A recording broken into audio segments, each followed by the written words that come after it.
Hello, everyone. Welcome to the Executive Leadership Series.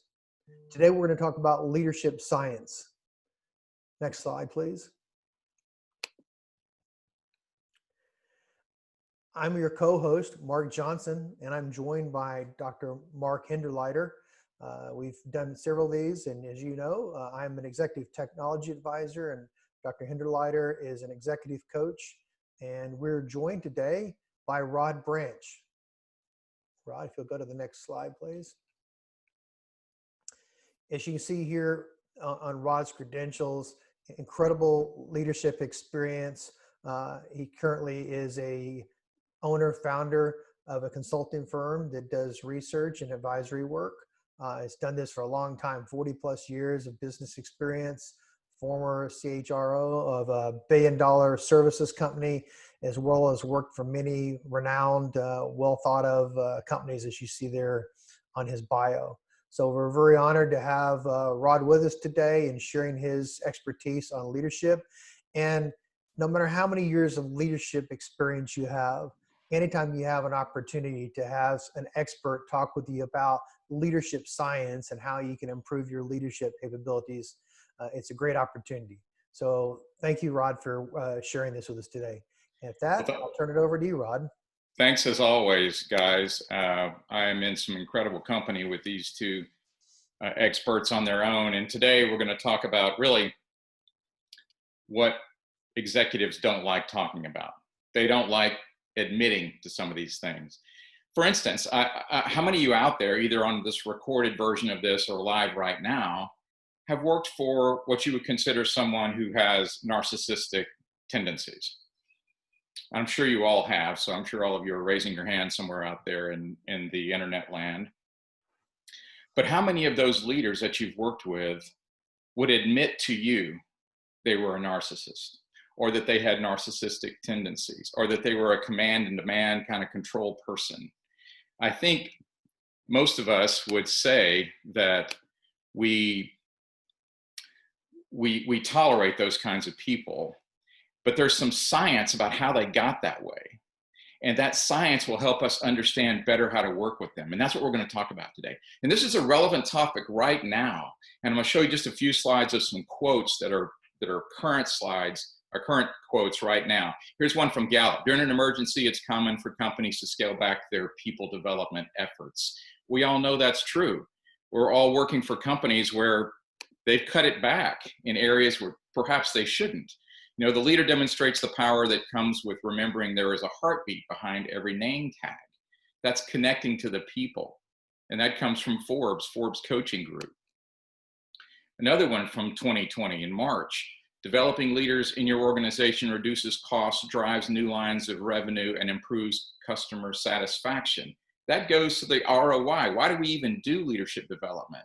And why would you cut it now when all this fear is out there? And then we all kind of have heard and understand that and certainly Marcus Buckingham and Ashley Goodall said in their book, 9 Lies About Work, that the job of a leader is to remove that fear and replace it with confidence in the future.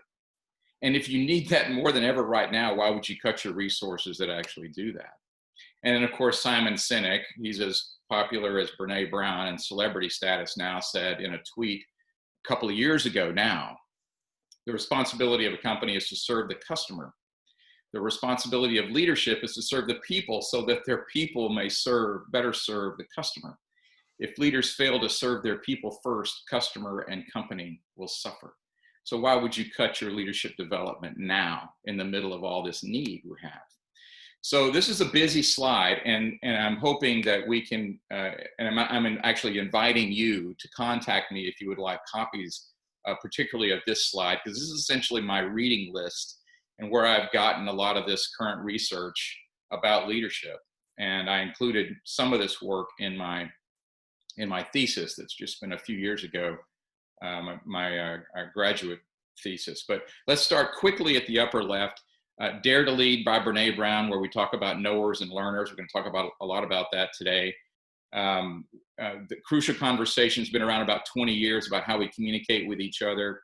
And then Judith Glazier's book in the lower left, Conversational Intelligence, is really how the brain works and that reptilian response that people have when they get certain certain stimuli in their conversations. And then team of teams, how we take a shared consciousness and empower people. That's General Stanley McChrystal. And then Jocko Willink and Leif Babin, these guys took that and said, hey, extreme ownership. As a leader, you got to own all of the failures yourself, and you got to give your team kudos for all of the victories and not you. Flip Flippin right here out of College Station about your personal constraints and how you get over yourself. Speed of Trust, Stephen M.R. Covey, the son of Stephen Covey, who did 7 Habits, says, we judge ourselves by intent, we judge others by their behavior. And so you can imagine flipping that around, somebody looking at you and you not intending to communicate that, but that's what they heard. And then the 5th discipline's been around a long time, Peter Senge. And then, you can go to the 9 Lies About Work, one of my favorite books, all kinds of things about leadership in there. Leading Change, the godfather of change management, John Kotter. And you end up at It's Your Ship, where this captain has taken all of these ideas and demonstrated them in one book. Now, so there's a lot of information here, and obviously the work that I did went beyond these books, but if you were to pick any of these books, it would be a great read for you. If you ask me which one or two, I would say Dare to Lead by Brene Brown and 9 Lies About Work. Those would be the 2 anchoring books here that have the most relevant and useful information for you right now. But then what is the common theme? One thing that I've learned to really enjoy is figuring out what the themes are among all of this information, because each of these deal with change or personal change or conversations or how the brain works. These are one element, but they have all this common thread among all of them, and that is caring, respect, and trust is the core of everything. And if you had to pick one of those, it's probably caring, and then respect right behind that, because both of those lead to trust. And so that's what a lot of this is based on. So to give you an example of what poor leadership looks like when it's happening, here's some quotes. I'm just going to read a few of them. My manager gets frustrated with me easily, so I retreat and avoid him or her. My manager calls me out in front of others. I shut down. I don't speak up. I'm not transparent. I dread having interaction with my manager because I always feel less than. A manager saying, these people working for me don't know what I know. They just need to shut up and listen so I can show them the way. Just shut up. And then that same manager might say, I don't need to change. I got here by leading this way. I've been very successful. And they might even say, I have a lot of money, if they're that real big narcissist. And then you just become compliant because these people are so overbearing. You just want to get in there, do the work, not bear their wrath, and get out of there. So we're going to talk about why that's the case. These people didn't come by this all by themselves. And we're going to talk about how all of this fits together. So I'll try to be mindful of time here. If you can imagine these 2 columns. On the left, you've got the blue column. I'm colorblind. I think it's blue. On the right, you have a green column. On the left, you have this knower or this know-it-all that Brene Brown refers to. And they're addicted to being right. They have a big ego, which Marcus Buckingham and Ashley Goodall in 9 Lies About Work say is one essential among all leaders. They have to have some sort of ego and pride. But oftentimes that orientation as this know-it-all makes you tell, sell, yell as a leader. And this is Judith Glaser saying, these people will say, I'm going to tell you how to do that. And then if you don't do it, I'm going to sell you on why you should do that. And if that doesn't work, I'm going to yell at you. And that's the way they operate. On the other side, instead of having all of the answers, great leaders know all of the great questions to draw you in, to get information from you, to poll the audience, to make you feel engaged. They're vulnerable because you can't go in as a know-it-all and ask the group what they think, because then you violated your own need to be the smartest guy in the room. So this person has to have a willingness to be wrong, or at least a willingness to be vulnerable to ask others what they think. So we keep building this. On the left, you have a lack of self-awareness. They have been rewarded for that behavior all through their career. They were the smartest guy in the room. They got promoted because of what they knew. All along the career, we've reinforced that behavior. And then suddenly, they are reinforcing it themselves. They say, this is who I am, and this is why I'm here, and you just need to deal with it because I'm the smartest guy in the room.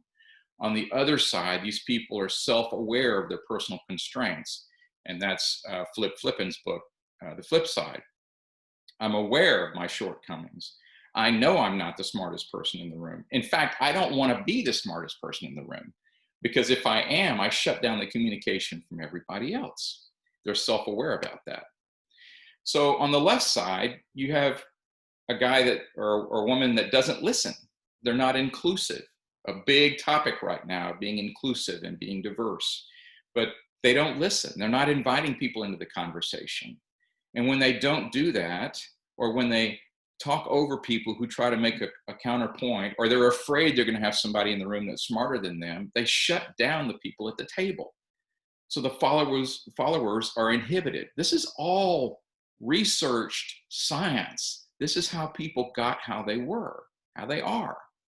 On the other side, you're a generous listener. You create safety and transparency. That's crucial conversations work. And you make it a place where people want to engage and want to share. They want to learn, and you're inviting them. You're not tearing people up when they have a ridiculous question. And you see others as a colleague, and you engage them in dialogue. And you create this knowledge pool by having them that way. And you're not reliant on just your own set of knowledge. You're not naive enough to think you're the only one that knows the answers in the room. Your followers at that point are integral. And the only way you can get there is to be a learner and be vulnerable and have all the great questions and not necessarily all of the right answers. So on the left side, you're getting limited results. Why? Because of the theory of quality through choice. So quality through choice says, if I invite other opinions around the table and I'm including everybody in the room, I have multiple possible answers or approaches for a decision that you need to make. If you're just the smartest guy in the room and you shut everybody down, you have one possible selection. And so the rule or the law of quality through choice says, I'm likely to get a higher quality answer if I have more than one choice. And so that's what inclusivity means. Being inclusive is all about getting better answers. And in this side, on the blue side here, people are afraid of the wrath of that know-it-all leader. And so they're compliant. They're working right up until 5:01. They're packing their stuff and don't stand in front of the door because they're out of there. They're compliant. They're doing only what's asked. They're disengaged. They're not part of the solution. And so you have limited results. On the right side, my view is you have maximum results because people are engaged. They feel a part of the solution. They feel a part of what you're trying to do. And they're committed. Being committed is different from being compliant. Committed means I own this. I'm valued here. I want to do something for this company. And at 5:02, if I can do something to make tomorrow easier for somebody else, or tomorrow easier for me, or have a completed set of work that I can deliver earlier, I'm going to stay and finish it. I'm going to stay and finish it. And that's a maximizing results sort of attitude. People are committed and they're engaged. Again, all rooted in research. So on the left side, you have somebody who's motivated by being told or threatened or bribed. That is a different approach than the other side where people are emotionally inspired and they feel included. And on the left side, you have low trust because they're not asked their opinion. They're not included in the solutions. On the right side, you have high trust. And this is Stephen M. R. Covey's work. So you can see all of this stuff is woven together. It all makes sense and builds on each other. And many of these are all different pieces of work, but they're all talking about kind of the same thing. On the left side, HR science would call this a transactional approach. You do this for me, I give you an increase, or I won't fire you, or whatever it is. That's an extrinsic approach to motivation. And it's okay. You do get some results that way.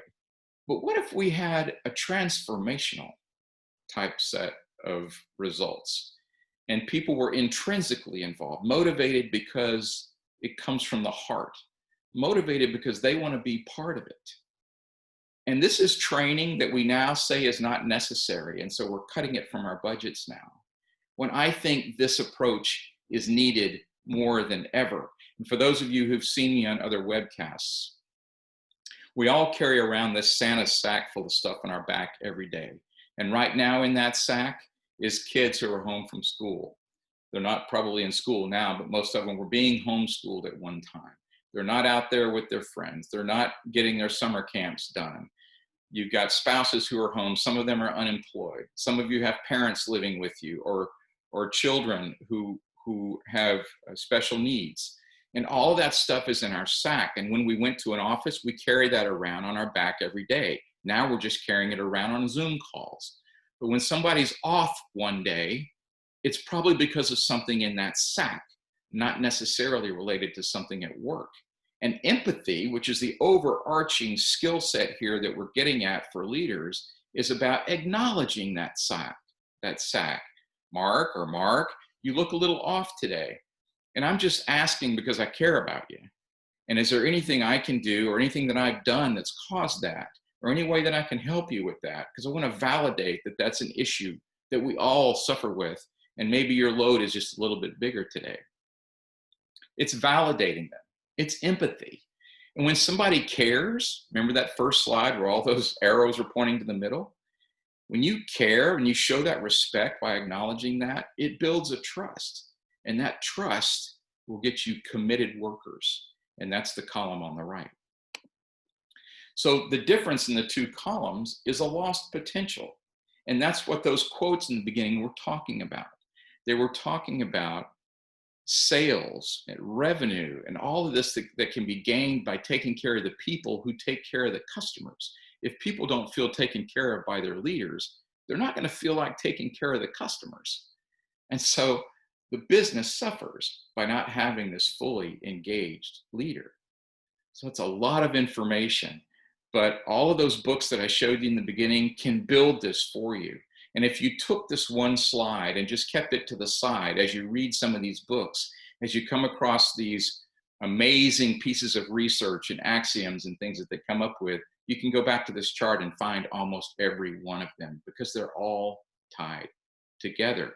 It's just that no one has talked about all of these things in one place. Is what I've tried to do here. And so it's important that when you read these books, understand that it's not just about only trust. It's not about only communication. It's not only about transformational leadership. It's all of these things put together, and there are subject matter experts in each of these areas that I think have earned their stripes and earned a way to put the information out there in a book, but it's not all. And this is how they're all tied together. So to me, these are the whats of leadership, the things that we need to do differently. What we don't have a lot of here is the hows. Remember, we talked in the beginning about how these people got here honestly. They got here because they were rewarded through their whole career for this behavior. I was on a Zoom call with a ton of people last week where Brene Brown was speaking live. And she said something that I thought was really important. And I don't remember hearing her say this before, but it resonated with me immediately. That learning is hard. Learning is really hard. And unlearning is even harder. And so unlearning these bad behaviors that have been rewarded over the years is really difficult. Why? Because it feels awkward to behave differently than my upbringing has said and my reward system has said I need to be. So those are the hows. How do I change? So I've got a whole different module I do on personal change. And maybe if Mark are amenable, I can come back and give that to you on a future webcast about how we engage personal change. And here's a hint.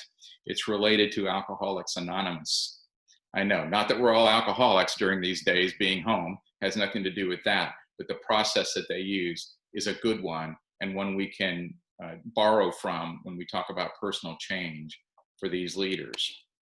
So that's what I wanted to say today to you on this short broadcast. And to the extent any of you have questions you want me to engage here, or my esteemed colleagues that want to engage in any conversation about this, in absence of those questions, I'm good to go. Hey, Rod, thank you. Awesome presentation. So I think what's cool, this is Mark from my perspective, is it tracks with my own personal experiences as a senior executive and as somebody who's earlier in my career, I've worked for a lot of bosses. But here's a couple of things I wrote down that resonated.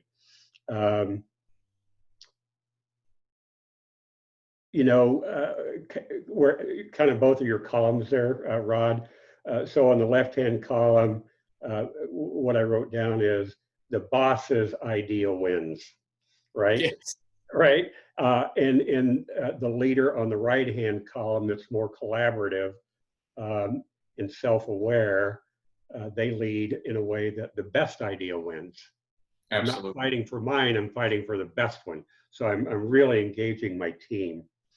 And the second thing I wrote down was, Rod, as HR executives, you and I have done engagement surveys. We've read all the literature, that survey after survey, year after year, whether it's Gallup or somebody else that does survey work, it says the same thing every year for a couple of decades, that 65 to 75% of people, all organizations across all the industries, the results are the same. 2/3 to 3/4 of people in any organization are not engaged. Right. And so as I thought about your presentation, so what's the antidote to low engagement? Switching from the left to the right from your presentation. It's that easy and it's that hard. Exactly. If that makes any sense. It does. And so to some of the satisfaction surveys that we've done, and it might have shown up somewhere in the engagement surveys, said that almost always it shows up that respect is one of the things that people are really looking for. And sometimes it's above safety, sometimes it's above money. It's the respect part. And the easiest way to show respect, and it's kind of a hint into what we might do going forward in these conversations, is just to listen. Sometimes people just want you to listen and not even necessarily solve the problem for them. My wife tells me all the time, I'm not one of your employees when we get into a discussion. I just want you to shut up and listen. And being heard is the finest form of respect that we can show someone. And I think that's a key part of all of that.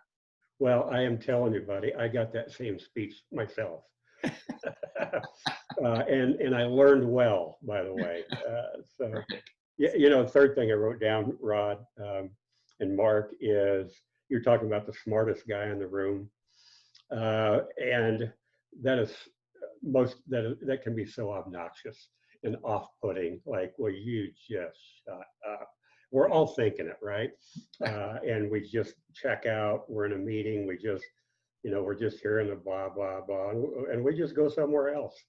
Yeah. You see the phones below the table texting and all of that. But here's my point is, two of the leaders that I've respected most in my career were actually CEOs of two companies that I've worked for, and they were the smartest guy in the room and never acted like it.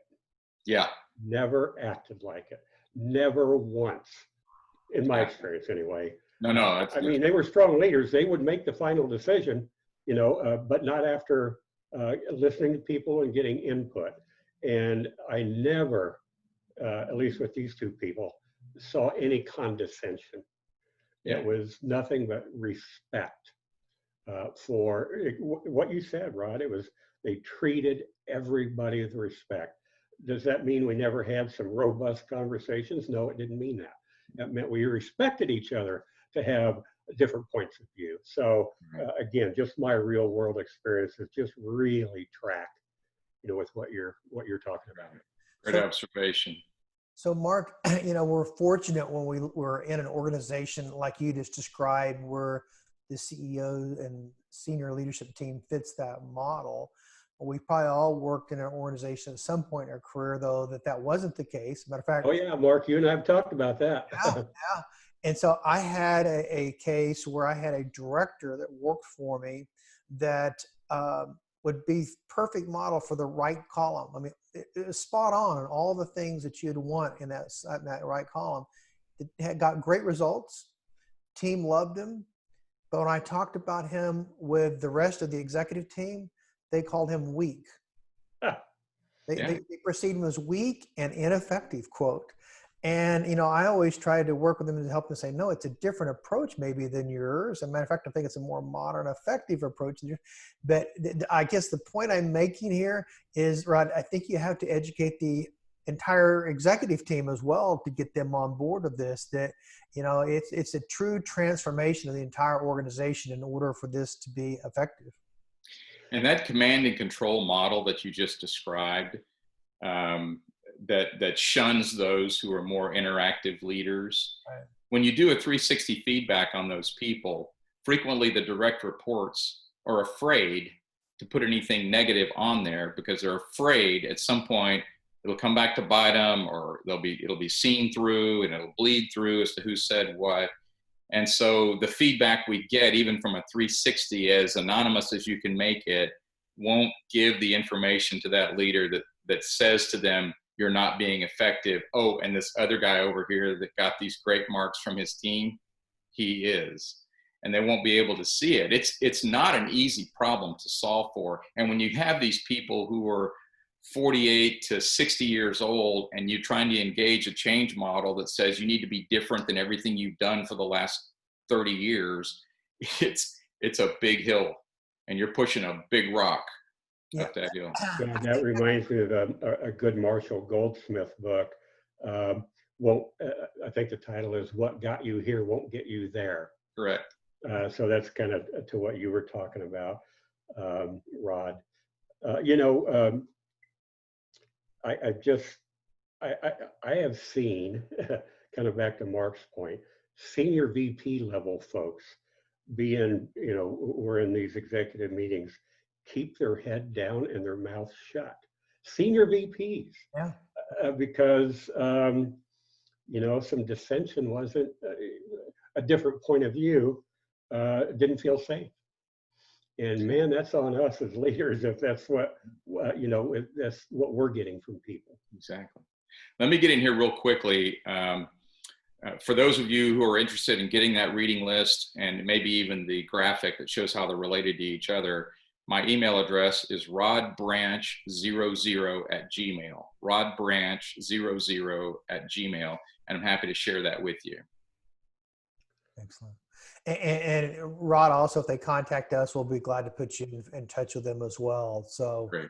I encourage that. Matter of fact, I think to each of your points, this is where a senior leader having a coach is real effective, because as Mark pointed out, sometimes your direct reports aren't going to tell you some of the real tough stuff. But if you have an executive coach that's working with you, they can kind of bring to the table some of the things that nobody else is willing to do and help you truly make the transformation that needs to take place. Thank you. That's right, Mark. And if you think about the two columns of leaders that Rod talked about, the column on the left, do not engage executive coaches because they're too smart for that. And frankly, they lack self-awareness. That's right. That they would benefit from it. The leader on the right, who is learning oriented and who does know that they're human as anybody else, and and because we're human, we have blind spots. We all do. And so having somebody just kind of be a sounding board, hold a mirror up, get feedback from other people, really helps that best leader that you're talking about become even better. Frankly, the one on the left, I can't help as an executive coach. I really can't, because they're not open to it. Yeah, very true. Do we have any questions from the attendees that would like? Yeah, I put a chat out there inviting that, but let's see if anybody wants to jump in. I may have to give them the opportunity to speak here. Let me see if I need to do that. Also, they can use that same email address to send me questions. Yeah, okay. Oh, Celine. Yeah. Up in the far northeast. One thing I'll toss an idea out at you guys. So I loved Rod's kind of research-based presentation, and the contrast between left and right just visually made that come to life. What I'd maybe like to do the next call is talk about my research of what those 6 qualities that I found in my research that specifically are the behaviors that the people on the right demonstrate. So I think it'd be a good follow-up to Rod's. Absolutely. Yeah. Super. Great idea. Tracy's out there too. Fantastic. Right. Well, if we don't have any additional questions, Rod, thanks so much for this great. Yeah, man. Good stuff. Good stuff. You're welcome. Super. We look forward to the next discussion next week. Thanks for joining, everyone. Thank you, everyone, for tuning in. Yeah. Have a good and safe holiday.